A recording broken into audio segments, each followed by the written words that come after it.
Now, before departing for Davos for the World Economic Forum, U.S. President Donald Trump said his message for the global audience is simple: America first. Well, I think I have a lot of messages for Davos, but the primary message is how well the United States is doing. And I say it all the time. A year and a half ago, we were a dead country, and now we have the hottest country in the world. I mean, you're beneficiaries, too. If you look, some of you have 401ks. You don't have to tell me your numbers are the best they've ever been. And the stock market's at an all-time high. We are just doing great. So I think the message in Davos, we're leaving, going to have an interesting time. We have a lot of meetings scheduled, but the message for Davos is how incredible our country is doing. Now, the America First message from President Trump was amplified by U.S. Commerce Secretary Howard Lutnick, who participated in a panel session at the World Economic Forum in Davos. Lutnick said globalization has failed and that the World Economic Forum is a flag that moves wherever the wind blows. Well, I think you should start at a much higher level. Okay? We are in Davos at the World Economic Forum. And the Trump administration and myself, we are here to make a very clear point. Globalization has failed the West and the United States of America. It's a failed policy.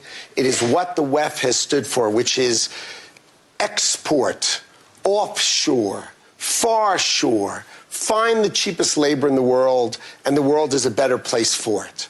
The fact is, it has left America behind. It has left the American workers behind. And what we are here to say is that America First is a different model, one that we encourage other countries to consider, which is that our workers come first. We can have policies that impact our workers. Sovereignty is your borders. You're entitled to have borders. You shouldn't offshore your medicine. You shouldn't offshore your semiconductors. You shouldn't offshore your entire industrial base and have it be hollowed out beneath you. You should not be dependent for that which is fundamental to your sovereignty on any other nation. And if you're going to be dependent on someone, it darn well better be your best allies. Okay? And so that is a different way of thinking. It is completely different than the WEF. I viewed the WEF as not a flagpole in the middle, but in fact, they are the flag. Whichever way the wind blew, so it blew. You should have solar, you should have wind. Why are you going to do solar and wind? Why would Europe agree to be net zero in 2030 when they don't make a battery? They don't make a battery. So if they go 2030, they are deciding to be subservient to China, who makes the batteries. Now, as global trade becomes more fragmented and multilateralism comes under strain, Africa finds itself at a strategic crossroads. In this conversation with Arise Business Week anchor Rolake Akinkugbe-Filani on the sidelines of Davos, Wamkele Mene, Secretary General of the African Continental Free Trade Agreement Secretariat, makes the case that Africa is now positioned not as a bystander, but as a defender of the global multilateral trading system. Africa will require over 700 data centers by the year 2035. At the moment, the majority of those data centers are in Kenya, Nigeria, South Africa. But we need to scale and into other countries. And young people are obviously in that value chain of establishing data centers that will power our hospitals, our banks, and so where we're able to create this trade ecosystem for the digital economy through young people, I believe we will meet the projection of the IFC, which is that by the year 2035, Africa's digital economy is well poised to be over $700 billion. And I believe that through this protocol, we can achieve that objective. Yeah. But the key message is that now the continent of Africa is the real defender of the global trading system, the real defender of the multilateral trading system, because we have opened our markets as a continent, not only to one another, but also to the rest of the world. We have opened our investment market, not just to one another, but to the rest of the world. And so our continent is open for business on the basis of certainty, predictability of markets, and a rules-based system for trade and investment, which is absolutely key. So we are a reliable partner as a continent to global investors. Well, the message is clear. Africa is a reliable partner. Arise correspondents Rotus, Oddiri and Rolake Akinkugbe-Filani join us live from Davos with a preview. Good morning, Rotus and Rolake. How are you guys doing today? We're doing great. Good morning. An exciting day today in Davos. Well, I'm cold. Yeah. But that's what we signed up for. Rotus, the night before going to the international audience Trump is going to have, he said his message to the world is that the U.S. markets are doing well. Why take that approach, and are they really doing well? Yeah, good question, Rufai. The reason why he took that approach is because the markets fell yesterday. Remember, he gave a speech yesterday talking about his first year of his second term in the U.S., then boarded a plane to Davos. I think he's still in the air as we speak, or he'll be landing soon. The markets fell, and he was very aware that the markets fell. It was basically a sell America trade that took place. But before that, let's take a quote from Jens Lennartsen. That's the Prime Minister of Greenland, whose comments yesterday didn't rule out U.S. military action. He says U.S. military action cannot be ruled out, and he didn't even mention Trump by name. He says the leader on the other side has not ruled it out, so we are prepared for anything. So basically, these Greenland escalations just spooked global markets. You saw markets in Europe fall. Gold has crossed 4,700. Silver touched $95 yesterday morning. The U.S. dollar fell at a level not seen, I think, since COVID. That's the dollar index. The markets, S&P, Dow Jones, they all fell. And then most importantly, bond yields. The 30-year also spikes. There's two essential elements that can control Donald Trump. One is the American people, and two is the markets. So that's the reason why he was touting the markets. He was talking about 401ks in that clip that you saw. And I'm going to say this right now. Maybe it will come back to bite me. I don't think that the U.S. is going to take Greenland, particularly not with military action. If he tries that and takes military action against a NATO member, because we understand now from what we're hearing is that Europe is preparing retaliatory tariffs to counter him. Denmark has come out and said he's definitely not taking. So they are really standing together. And if the U.S. tries to take Greenland with a military approach, the markets will crash. So at this point, maybe he uses financial measures and tries to pay off the people of Greenland. But I'll end here and say that's not going to happen. If he tries a military approach, you're going to see a global market. Oh, by the way, Nigeria didn't sell off. NGX was up by 9 basis points yesterday, 166. We're up by 6.87% in Nigeria. So minus Nigeria, everybody else was down. Interesting times. All right, to you, Rolake. Now, of course, between President Emmanuel Macron of France, Scott Bessent, U.S. Treasury, and Mark Carney, Canadian Prime Minister, it feels like the global order itself is being renegotiated. What did Day 2 reveal about where the world is heading, and what does it mean for business? Of course, we saw that cheeky speech from Emmanuel Macron yesterday as he referred to bullies and spoke about a return of imperialism.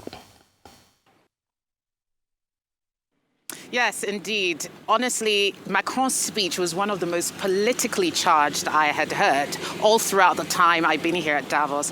And he was donning these sunshades, which we were later told was because he'd burst a blood vessel in his eye, probably from all the stress. But you'd have seen in the recent days that there had been leaked text messages between himself and Donald Trump, Macron asking, apparently, Trump, what are you doing? And the point is, he said, look, Europe is prepared to defend its interests, and that this planned action by the U.S. is unacceptable. And he was very clear in his terms of speaking with that regard. on the American issue. He actually acknowledged and recognized Europe's own broader economic challenges, which I think are in focus. He highlighted the weaker competitiveness compared to the US market, the fact that the US was a leader in innovation and Europe had underinvested. So in so much as there's this tension between Europe and the Americans, America is still a reference point in terms of economic competitiveness, and Macron was very clear about that. Now, I think all of this sets the groundwork for Trump's arrival later this afternoon. If we then scoot over now to Scott Bessent, US Treasury Secretary, he 2 days before had said any retaliatory move by the Europeans would be unwise. But he then went further to try and calm markets. It was a really interesting scene because he was saying, everybody wait, take a deep breath, breathe, don't overreact to what President Trump is saying. And interestingly and ironically sounding, he said the NATO alliance is still safe.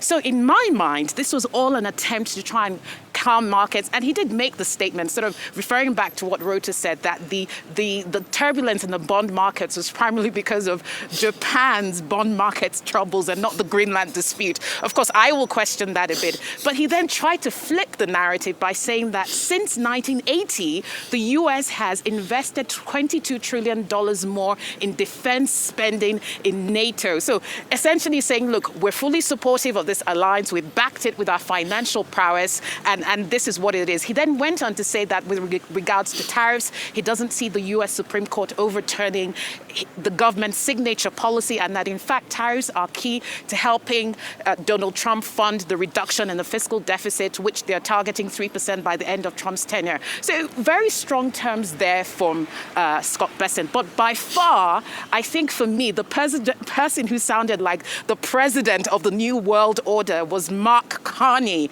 Canadian Prime Minister, who gave his speech in both French and English. And what he said was really interesting. He basically said that the fracture we're seeing is because that parties don't want to come to the table. And he's basically said to many of the key economic blocs around the world, if you're not on the table, you're on the menu. He was very strong and certain in his terms that there is need to find a middle ground, perhaps referring to Trump's arrival. We expect that behind the scenes, there might be some closed-door meetings beyond the actual speech that Trump will be giving. And it's worth bearing in mind that Canada in recent times has really reached out to China to forge new economic and geopolitical coming against the backdrop of Trump's arrival. But it wasn't just the Northern Hemisphere that had its say today. I had the opportunity to speak much later in the day with the CEO of the Africa Finance Corporation, Samlai Zubairu, and his focus was on the mobilization of capital against the backdrop of this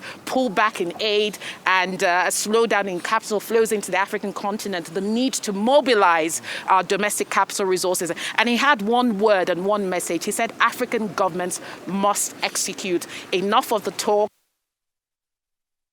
Execution is the name of the game. All right. Okay, Rotus. Hello, Rotus. Let's come back to you. Now, we understand French President Macron saying that the whole of Europe will not bow to President Trump's bullying. And then, of course, U.S. Commerce Secretary Howard Lutnick is also saying, well, don't be so afraid. Now, how clear was the ideological divide? And then in terms of the environment, we understand that about 300 persons went onto the streets of Davos to protest against President Trump, saying, Trump, you are not welcome. Now, how serious is that in terms of, the implications for the mood as the President of the United States will speak today? I'll start with your last question first. So the security here is really, really high. In fact, today was the first day they made the gentlemen take off their belts, like we are coming into an airport. And that I took off my jacket. I had to take. So there's a heightened security presence here. We didn't see the protests actually here in the village, but we got wind of it.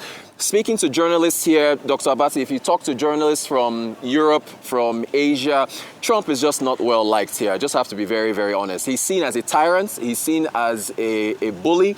And that sentiment was even there on the panel that I moderated a couple of days ago.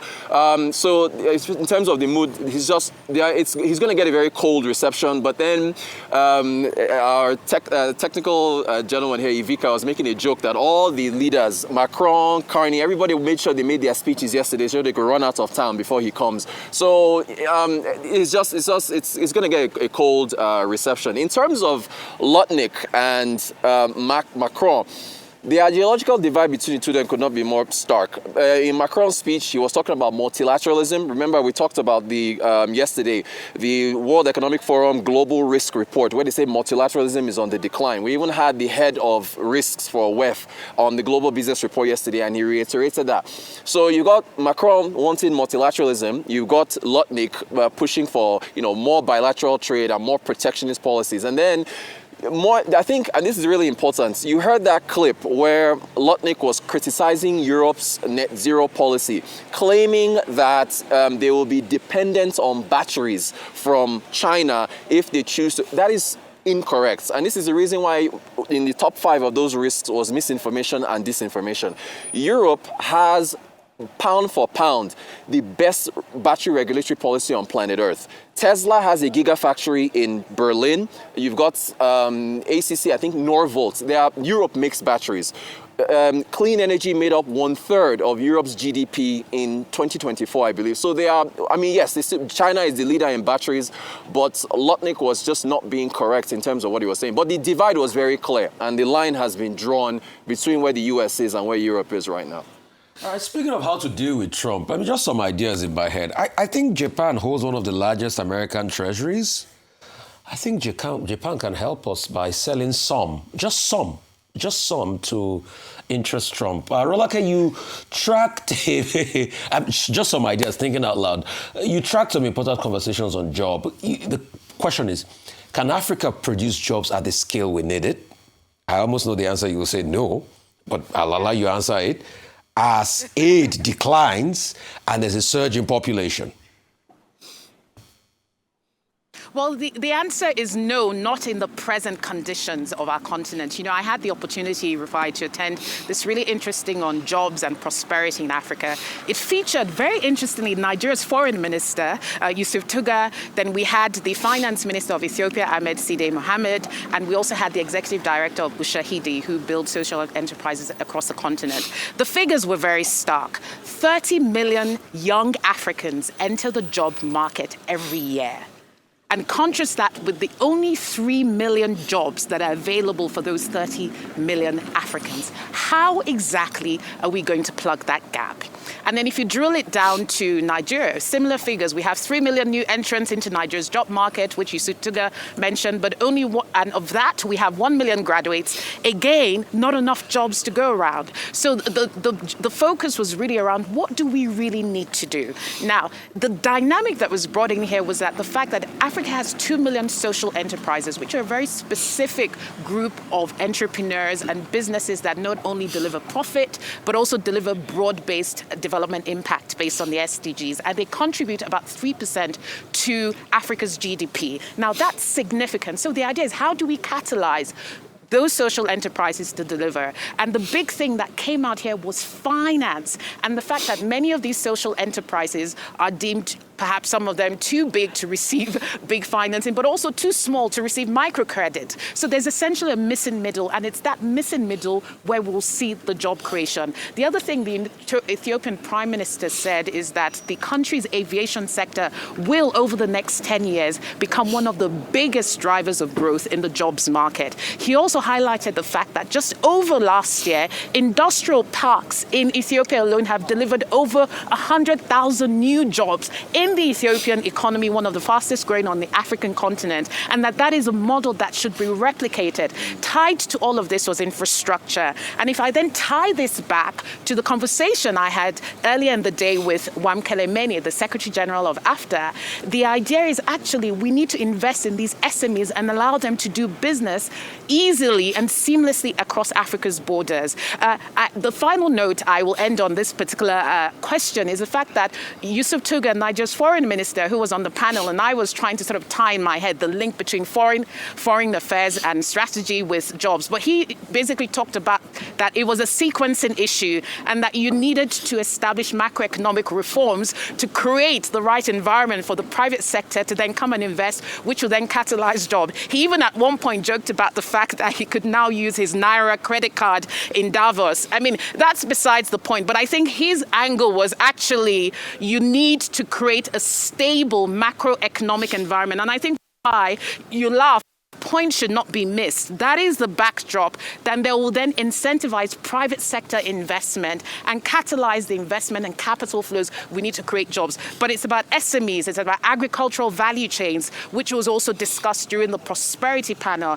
And from processing to the farm to value creation to packaging, these were all the areas that Africa was going to look at to catalyze the jobs market. But the reality is this is a long game. 30 million new entrants and just 3 million available jobs. We may not be able to close that gap over the next 10 years if African governments don't wake up and smell the coffee. I mean, I was laughing at the booking, I should say, Rolake. I mean, I thought we have a Labour minister. I mean, just laughing at the booking on the panel, but it's fine. Okay. Yeah.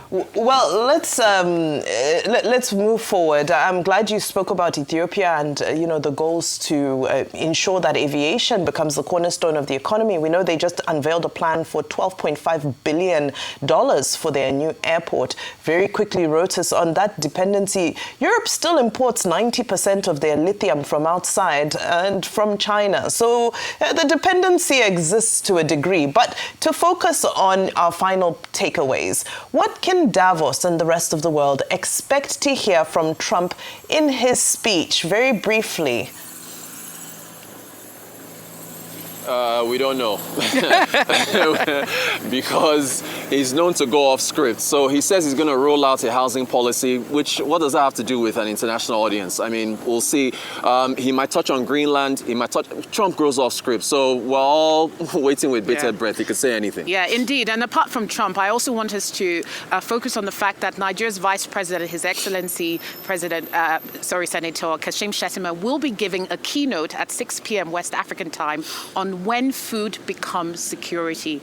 And the idea is to position food supplies and the agricultural space not just as a developmental issue, but as a strategic national priority. So that's actually something to look forward to today. I also expect Trump to put a lot of his domestic economic agenda on the table today at Davos. But like Rotus said, it's totally unpredictable. We'll just wait and see and hopefully give you the scoop tomorrow morning when we report live into TMS. Some abuses. Okay, Rolake, very quickly. Yes, Donald Trump is going to dominate the event today, obviously. And other presidents are going to also speak. They will also be looking for opportunities to have meetings on the sidelines with him. And perhaps he's also going to make an effort to sign the Davos Board of Peace Agreement. Many world presidents haven't been invited to that. But beyond all of that, and the fact that Nigerians will speak, the Oando head, Wale Tinubu, and also the vice president, what do you think will be the essential center of gravity, Trump or the protests? Trump. That's the reality. We can't get away from that. But, people also have to focus on the issues that concern Nigeria and Africa. So let's find the balance if we can. He's going to make all the headlines today. Thank you very much. Absolutely. Very well said. And that's, of course, after reports that the Air Force One had to make an emergency landing after an electrical fault. But they had to return, and they had to change aircraft because of issues. And they had to take a special precaution. And so he's on his way on a new aircraft. Thank you so much, Rotus and Rolake. Please do stay warm and enjoy your time in Davos. But we're still focusing on Davos, where the Nigeria House is increasingly emerging as a space where business leaders, experts, and more gather to share their vision as to what the international community can gain from investing on Nigerian soil. In a new interview today, Oando CEO Wale Tinubu spoke to Arise News correspondent Anyeze Osakwe about the importance of projecting Nigeria on the global global stage, why removing the fuel subsidy was the right decision, and why he thinks Nigeria will have more electric cars on the roads than gas-powered cars in just a few years. Let's take a look. Here in Davos, discussions are anchored on one idea: Nigeria is open for business. We need to project Nigeria. We need to project our continent. There's wonderful things going on that the world needs to know. Is this idea that Nigeria is ready for business really a reality, given how insecure and unstable the situation still is in large swaths of the country? Well, I would beg to differ. I don't think we're unstable in large swaths of the country. I think there's instability probably in less than 2% of the geographical landmass of Nigeria. But insecurity persists as Nigerians on the ground live with the challenges of instability. And in spite of it, the wheels of the economy have not stopped turning. What is most profound about Nigeria is the birth and the emergence of private capital, indigenous capital, with what the major companies are doing. In one generation, you're seeing Nigerians create multinationals who are opening branches all over Africa. The hard decisions we're taking at the advent of this administration to withdraw petroleum subsidies and to float the currency, and the results are already being felt. Nigeria now looking to new technologies to drive development. China today, 1 in 2 cars being produced are electric. Electric cars are much cheaper to produce, okay? And we have abundance of gas within the country, which basically means that we will eventually generate very cheap electricity. So I see a big movement from combustion engines to electric vehicles over the next 20 years in Nigeria. For definite, it's going to happen. Recent statistics say Nigeria has around 20,000 EVs on the road, while in 2024, China sold over 11 million in a single year. But according to the Owando CEO, Nigeria is not so far from an EV revolution.